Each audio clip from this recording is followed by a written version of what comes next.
ফের রাজ্যের মুকুটে এলো আরও একটি পালক। জাতীয় মঞ্চের সেরা স্বীকৃতি এলো রাজ্যের ঝুলিতে। রাজ্যের অন্যতম বেসরকারি পর্যটক পরিবহন সংস্থা নীলজ্যোতি ট্রাভেলস পেল উত্তর পূর্বের সেরা কার রেন্টাল কোম্পানির স্বীকৃতি।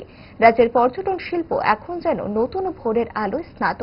ঠিক সেই আবহে পরিষেবা ক্ষেত্রেও আজ দেশ জুড়ে এক উজ্জ্বল দৃষ্টান্ত হয়ে উঠেছে ত্রিপুরা। উত্তর পূর্বের এই প্রান্তে পর্যটন বান্ধব পরিস্থিতি ক্রমশ সুদৃঢ় হচ্ছে, আর সেই সাফল্যের অন্যতম প্রতীক হয়ে উঠল নীলজ্যোতি ট্রাভেলস। পর্যটকরা নিরাপদ, আরামদায়ক এবং নির্ভরযোগ্য যাতায়াত চান, আর সেই চাহিদার সঠিক উত্তর দিতে পেরেছে নীলজ্যোতি ট্রাভেলস। সুশৃঙ্খল পরিষেবার সময়নিষ্ঠতা, আধুনিক যানবাহনের বহর এবং সর্বোপরি আন্তরিক আতিথেয়তা এই সংস্থাকে দেশের সেরা আসনে বসিয়েছে। নয়াদিল্লির লা মার্টিন হোটেলের তারকা খচিত মঞ্চে ভারতের পর্যটন শিল্পের মহোৎসব এই আনন্দঘন মুহূর্তে যেন উজ্জ্বল আলোয় ভরে উঠেছিল।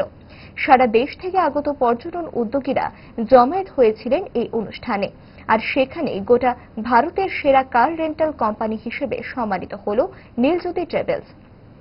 পুরস্কারটি তুলে দিলেন কেন্দ্রীয় পর্যটন মন্ত্রী গজেন্দ্র সিং শেখাওয়াত। কোম্পানির কর্ণধার সঞ্জীব আচার্য পুরস্কার হাতে নিয়ে আবেগঘন কণ্ঠে বলেন, এই অর্জন আমার একার নয়, এ রাজ্যের মানুষের। তাদের বিশ্বাস, ভালোবাসা আর সহযোগিতায় আজ আমাদের এই পর্যায়ে এনেছে। জাতীয় ক্ষেত্রে এই সম্মানে নীলজ্যোতি ট্রাভেলসের সঙ্গে যুক্ত সমস্ত পরিবহন কর্মীদের তিনি অভিনন্দন জানান। অনুষ্ঠানে উপস্থিত কেন্দ্রীয় পরিবহন মন্ত্রী গজেন্দ্র সিং শেখাওয়াত অভিনন্দন জানিয়ে বলেন,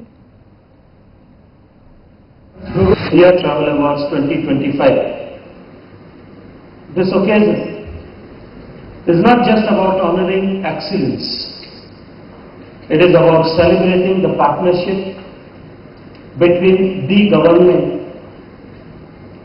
and industry that is propelling India as a global tourism destination.